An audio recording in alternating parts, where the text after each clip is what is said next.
On dit visage de Yopougon, on dirait visage de Guillaume Bateau. On écoute attentivement. Je pense qu'il a suivi dans la peau du supporter plutôt que de l'analyste qui essaie de se mettre à équidistance. Je vais prendre quelques paramètres simples.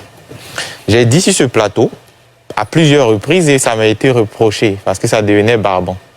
Au-dessus de Bouaké, il n'y a pas de scanner médical dans aucun hôpital au-dessus de Bouaké.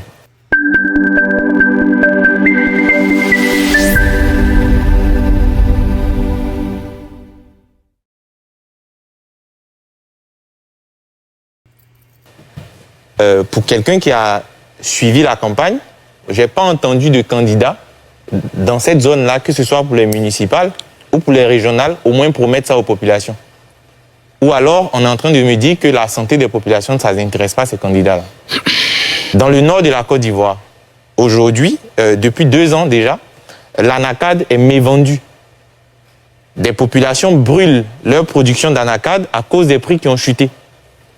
Ou alors, s'ils ne les brûlent pas, ils essaient de trouver des moyens détournés pour aller les vendre au Ghana.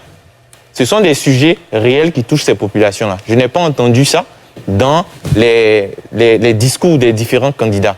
À la place, j'ai entendu « je dors avec le président et si vous votez pour moi, je vais envoyer la route jusqu'à devant chez vous ». C'est ce que j'ai entendu. Je vais prendre un autre exemple simple. À Yopougon, où depuis 2018, M. Kafana était maire, c'est bien ça. J'aimerais bien savoir qui, au RHDP, peut se targuer d'être plus proche du président que M. Kafana. Ils se compteront sur le bout des doigts. Pourtant, Yopougon est là. Quelle est la transformation structurelle qu'a connue Yopougon? Jusqu'à ce que tout le monde on décide... S'il vous plaît, j'ai horreur d'une chose. Excusez-moi d'être aussi direct. Après, j'ai de très bons rapports avec Guillaume, mais je pense que lorsqu'on est sur un plateau relativement sérieux, on s'écoute. C'est un plateau très sérieux. Voilà, on s'écoute et puis on prend la peine de réagir quand la parole nous est donnée. Parce que ça devient finalement indisposant. Je sais qu'il adore ce genre de joute-là, faire des pitreries, mais c'est pas sérieux. Non, pitrerie, voilà. Je suis désolé. Donc, vous aussi, vous êtes un peu méchant. Hein. Bon, messieurs, on n'est pas méchant, il est déplacé. S'il vous plaît. C'est pas méchant, mais c'est déplacé. Je vais continuer. Donc, terminé.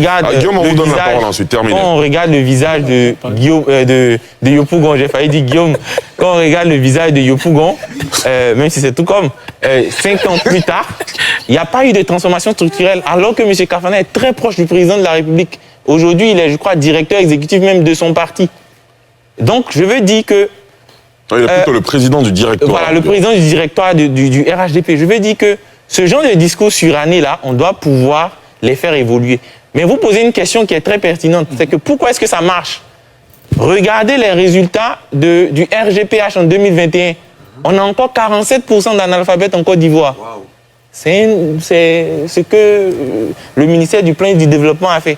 On a encore 47% d'analphabètes en Côte d'Ivoire. Il faut investir dans l'éducation. Parce que si on a une population de plus en plus éduquée, on aura des personnes qui demanderont des comptes à leurs élus.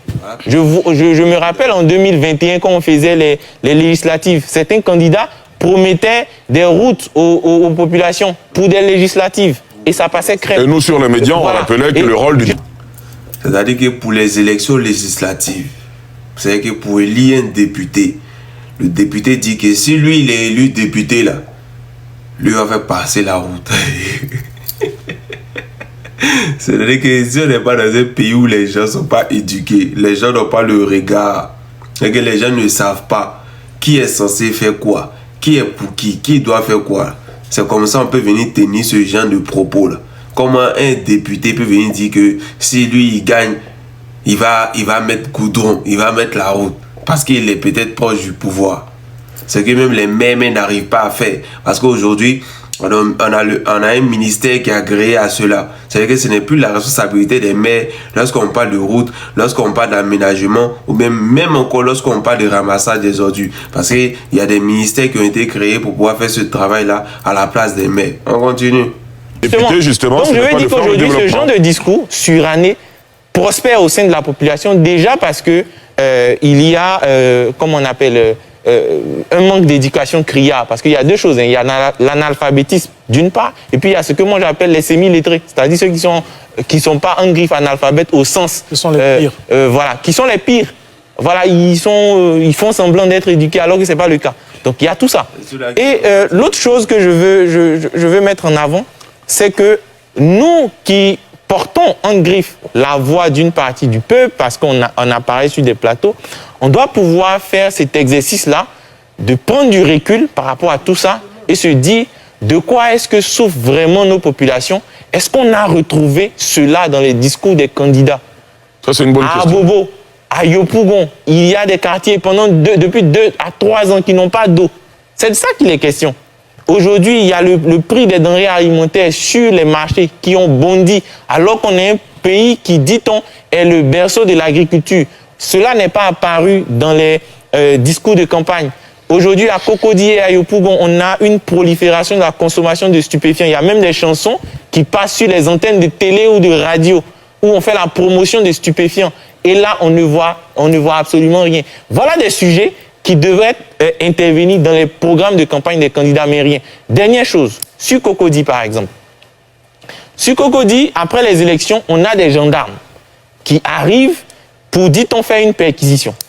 Le candidat déclaré gagnant dit qu'il aurait appelé le procureur, qui lui dit qu'il n'a envoyé, il n'y a pas eu de perquisition. Mais jusque-là, je reste surpris du silence de la gendarmerie nationale. Alors qu'il y a des agents de la gendarmerie nationale sans mandat apparent qui seraient arrivés à Cocody faire du gabouille, ce genre de choses. Alors que d'ordinaire, le général Alexandre Apalo, que je respecte beaucoup, est très prolixe sur ce genre de choses. On l'a vu ici lors de la désobéissance civile. Il parcourait le pays pour menacer, pour rappeler à l'ordre ce genre de choses. On a des éléments de la gendarmerie qui ont débarqué dans une mairie et jusque-là, silence radio du côté de la gendarmerie. Donc je veux dire, voilà autant d'ingrédients. Après, on s'interroge du fait que les gens ne s'engagent pas et tout, mais parce qu'ils trouvent la politique violente. Nous-mêmes qui venons sur les plateaux, des gens nous appellent par derrière. Ah, est-ce que tu n'as pas peur pour tes affaires? Est-ce que tu n'as pas peur? Tu es encore trop jeune, ce genre de choses. Je veux dire, les gens ne s'engagent pas parce qu'ils trouvent encore la politique violente. Et l'écosystème ne rassure pas. Si pour une élection municipale, on doit fuir avec des urnes, on doit se faire poursuivre par des gendarmes, alors qu'il y a ces problèmes-là qui perdurent depuis plusieurs années et que cela n'est pas réglé. J'aime bien cette allégorie de Arthur Banga, qui n'est pas là aujourd'hui, qui dit que le président de la CEI, il est président de tout, mais responsable de rien. Parce que tous ces problèmes-là, on les cite d'année en année, mais il n'y a aucun sujet véritable de la part de la CEI. Bon, on va pas faire le procès du président de la CEI ce soir, il n'est pas là.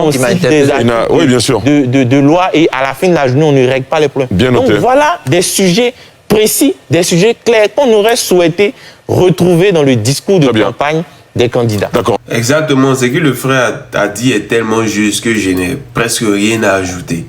Aujourd'hui, lorsque les gens viennent à la télé, au lieu de parler de la souffrance des Ivoiriens, ils disent non, quand les autres étaient là avant, c'est pire.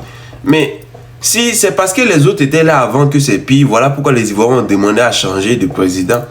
Maintenant, si on change de président et que le président, lui, doit prendre pour argument, pour argumenter son échec à dire que ceux qui étaient là avant, c'était pire, mais c'est que, oh, Boga, tu es venu pour quoi alors? Tu es venu pour quoi? Tu es venu pour faire pire ou bien pour faire pareil ou bien pour faire quoi? Tu es venu parce que tu as proposé mieux. Donc le mieux que tu as proposé là, c'est là-dessus qu'on va te juger. On ne va pas te juger sur l'ancien gouvernement, mais comme aujourd'hui les Ivoiriens sont... Bon, je préfère avaler le mot pour une prochaine vidéo. On en